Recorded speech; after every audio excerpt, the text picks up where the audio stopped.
Hey guys, what's up? Rachel Varga here. I'm a registered nurse and an advanced aesthetic nurse since 2011, having helped thousands of clients all over the world look better and age backwards. It's pretty sweet. In this video, I'm going to give you a celebrity overview of Nicole Kidman. Nicole Kidman has gone through a number of different transformations in her celebrity career. There were a number of times where she looked really puffy and her face couldn't move, and I'm going to tell you why that happens. When people's faces can't move and they're talking like this and they look like there's no life, right? That is when they've had too much what's called neuromodulator. Neuromodulators go by different brand names like Botox, Xeomin, and Dysport. And when people can't move their face, it's because they've had too much. However, I'm always treated, and I have been since I was about 24, and I'm actually 33 in like 3 weeks. And it really comes down to just doing a little bit at a time, and it's kind of considered what's called baby Botox.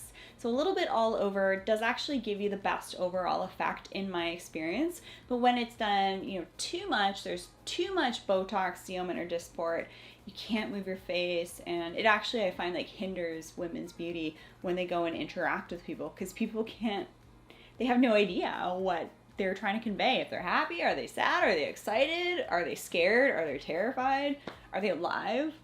All of these treatments are always needing to be done with a blend of half art and half science. So when you've seen Nicole Kidman and she can't move her face, that's not filler, that's neuromodulator.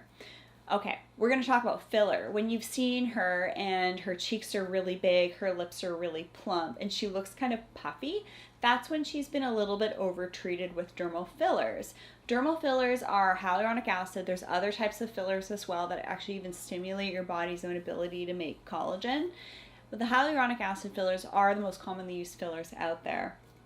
Some of the brand names you probably have heard of are Juvederm, Restylane, Belotero, TOCL. There's lots of other ones, but really I recommend sticking with the big names that have lots of research behind them. Over 1 million treatments worldwide kind of thing.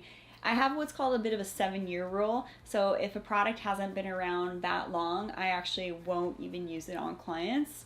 And it's just a safety thing. I'm all about promoting public safety. So never go with kind of the newest, latest, this brand new thing, because I have to tell you, Belkyra, you've probably heard about that for getting rid of double chin.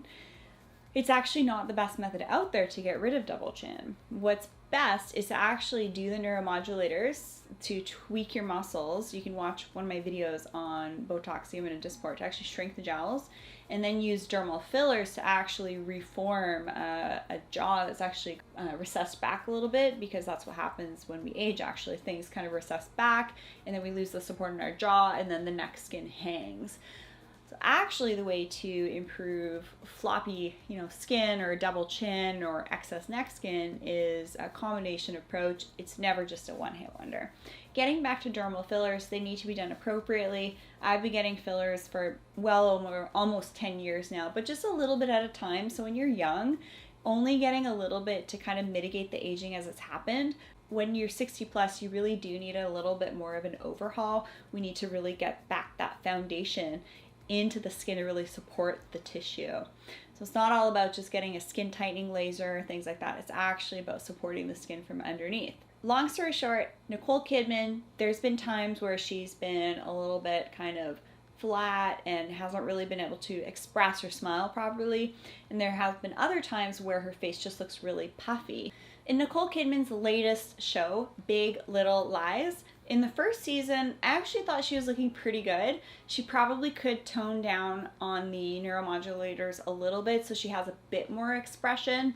Pretty much all of the cast in that show have no lines between their brows, so it's a pretty darn good indicator they're all getting the tox, which is the word for neuromodulators, kind of like the slang. And in the second season, I noticed that her jaw was looking really nice and sharp and well formed. And so I think what happened between the first and second season was she had filler to her marionette zone here. I actually did a couple weeks ago myself too. But when you get fillers done, it's a good idea to do the cheeks, the jawline, and the lips at the same time so that things are proportionally enhanced. One thing I see all the time is when people come to see me and they're like, oh, I really want my lips done.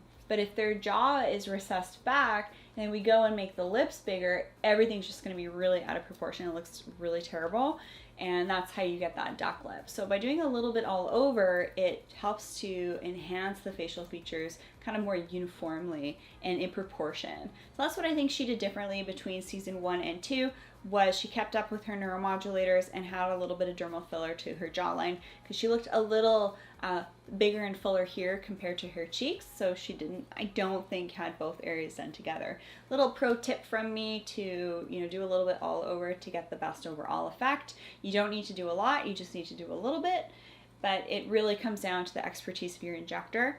And I teach other doctors and nurses how to do these treatments. It's really fun, but it's very much half art, half science. So always look at your potential provider if you're considering having these treatments. If they look crazy, you'll probably start to look a bit crazy too.